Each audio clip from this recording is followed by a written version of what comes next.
సినిమాకి నాకేం వస్తుందని కాదు, ఆ క్యారెక్టర్ని నేను ఇస్తున్నామని అనే వచ్చారు. సో అందుకే ఆయన ఐకాన్ స్టార్ అయ్యారు. అలాగా మీరు కూడా నాకు చూస్తున్నప్పుడు ఈ సినిమాకి నా కాంట్రిబ్యూషన్, ఎందుకంటే ఈ సినిమా అయ్యాక మిమ్మల్ని చాలామంది హేట్ చేస్తారు, but that hate is nothing but love. ఎందుకంటే ఆర్యా సినిమాలో ఒక డైలాగ్ ఉంటుంది, వాడిని ఐ లవ్ యూ చెప్పింది నన్ను ఐ హేట్ యూ చెప్పింది, అంటే ఆ హేట్ యూ అంటే నా స్ట్రాంగ్ ఫీలింగ్ రా అని చెప్పి, ఈ హేట్ యూ అనేది is nothing but love. So అందుకనే ఈరోజు 2 రాష్ట్రాల్లోనూ ఈ సినిమా ఎక్కడ రిలీజ్ అయితే అక్కడ మీకు ఆ లవ్ ఎంజాయ్ చేస్తున్నారు. మీకు కూడా ఎన్నో మంచి సినిమాలు రావాలి. ఇక మన నేషనల్ క్రష్ రష్మిక గారి గురించి మాట్లాడుకోవాల్సి వస్తే ఆవిడ కొంచెం మంచిగా మాట్లాడాలి. ఎందుకంటే నేషనల్ క్రష్ రష్మిక గారు అంటే ఆవిడంటే గ్లామర్ కాదు, గ్రామర్. యాక్టింగ్లో పెర్ఫార్మెన్స్లో ఒక గ్రామర్ తెలుసు. ఒక తమ్మ సినిమాలో ఒక మలైకారాతో ఒక సాంగ్ చేసిన, అలాగే ఒక women oriented women other backed రోల్లో ఒక రోల్ చేయాలన్నా, ఎందుకంటే చాలామంది హీరోయిన్లు ఈ సినిమా నాకేమిస్తుంది అని చూస్తారు, కొంతమంది హీరోయిన్లు మాత్రం ఈ సినిమాకి నేనేమిస్తున్నామని చూస్తారు. అలాంటి వాళ్ళలో ఫస్ట్ ఉండేది రష్మిక గారు. ఎందుకంటే ఈ సినిమా రష్మిక గారికి వచ్చే రెమ్యునరేషన్లో ఆవిడ ఈ డేట్లు ఇస్తే ఆవిడకి దీని డబుల్ రెమ్యునరేషన్ వస్తుంది, ఏదైనా చేయొచ్చు. బట్ ఇలాంటి సబ్జెక్ట్ ఎందుకు ఆవిడ నేషనల్ క్రష్ అయ్యారంటే this subject is no happening in national wide. ఎవ్వరూ మాట్లాడుకోరు, ఓన్లీ ఎస్ఎంఎస్లో స్నాప్చాట్లో వాట్సాప్లో మాట్లాడుకుంటారు. బట్ నేను ఒక సినిమా ద్వారా చెప్తాను అని ఒక గట్స్ ఉన్న గస్టీ హీరోయిన్ ఎవరంటే రష్మిక గారు. బికాజ్ రష్మిక గారు ఈ సినిమాని బ్యాక్ చేయబట్టే ఈ సినిమా ఈరోజు ఎంతమంది అమ్మాయిలు, ఎంతమంది అబ్బాయిలు, ఎంతమంది ఒక హ్యాపనింగ్ టాపిక్ అయింది. అంటే ఆవిడ ఈ సినిమా ద్వారా ఏమొస్తుంది, ఫీజు గురించి చూడలేదు, నేను ఈ సినిమాకి ఏమిస్తున్నాను అని చూశారు.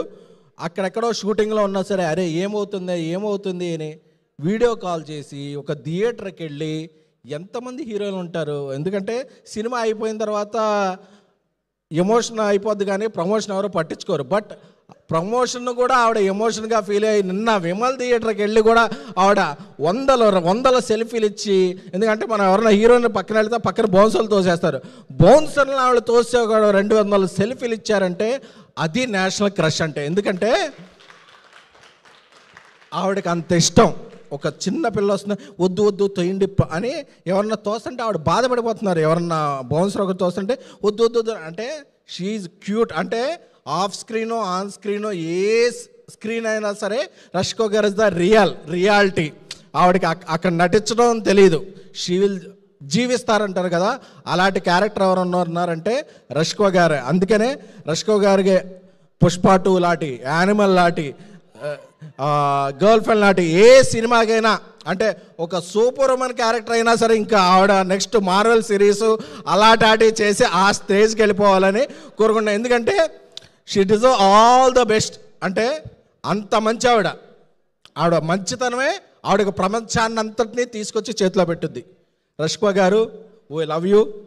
మీ పెర్ఫార్మెన్స్ అయితే ఏంటి, మీ డెడికేషన్ ఏంటే కానీ ఈ జనరేషన్లో దాన్ని కొట్టేవాళ్ళు లేరు, మీరు తగ్గేదే లే. ఇకపోతే మా బంగారు కొండ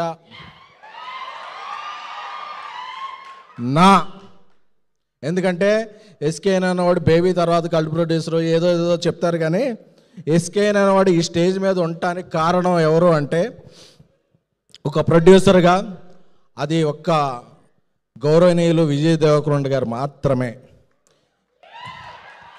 ఎందుకంటే ఎంటైర్ ఫిల్మ్ లీక్ అయిపోయాక ఈ సినిమాని అందరూ ఓటీటీకి ఇచ్చేద్దాం అది ఇది అని చెప్తున్నప్పుడు కూడా ఈ సినిమా ఎస్కేఎన్ కష్టపడ్డాడు, రాహుల్ కష్టపడ్డాడు, అర్జున్ రెడ్డి తర్వాత ఇమేజ్ నాకేమైనా డ్యామేజ్ అయినా పర్లేదు, ఈ సినిమా థియేటర్లోనే రిలీజ్ అయ్యి మీ కష్టం చూడాలి అని ఆ ఒక్క వ్యక్తి నిలబడకపోతే ఇక్కడ ఎవరు, ఒక రాహుల్ లేడు, ఒక ఎస్కేఎన్ లేడు, ఒక ట్యాక్సీ వాళ్ళ లేదు, ఒక సక్సెసే లేదు. సో మనిషికి వాల్యూ ఇచ్చి, మనిషి చేసే హార్డ్ వర్క్కి వాల్యూ ఇచ్చే టాలీవుడ్ అనే కింగ్డమ్కి అన్డిస్ప్యూటెడ్ ప్రిన్స్ ఎవరైనా ఉన్నారంటే అది విజయ్ దేవరకొండ మాత్రమే. చెప్తున్నా to my fellow rowdies, prince అప్పుడప్పుడు అజ్ఞాతంలో ఉండొచ్చు, కనిపించకపోవచ్చు, అలా ఉండొచ్చు, but prince is a prince. S V Rangarao గారు చెప్పినట్టు సింహం బోన్లో ఉన్న అడవిలో ఉన్న సింహం డోంగ్రీ అన్నట్టు చాలామంది చెప్తున్నా.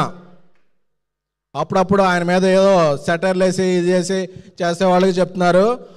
ఆయన పోస్టర్ వేసి ఒక టీజర్ ట్రైలర్ అయిపోయిన దా విజయ్ దేవరకొండ అనే పోస్టర్ కనపడితే ఓపెనింగ్ బాక్స్ ఆఫీసు అది కొంచెం అది మీమ్స్లో మీరు పూరించుకోవచ్చు. అదే విజయ్ దేవరకొండ అంటే దా విజయ దేవరకొండ. ఆయన లైనప్ ఏంటో నాకు తెలుసు, ఆ లైనప్కి ఆయన పడే కష్టం ఏంటో తెలుసు. ఒక 6 నెలలు 9 నెలల్లో box office shake shake shake చేస్తాడు. ఎందుకంటే ఒకసారి కొడితే ఫ్లూక్ అంటారు, 2 సార్లు కొడితే ఫేక్ అంటారు, కానీ 3 సార్లు కొట్టి ఇండస్ట్రీ షేక్ చేసిన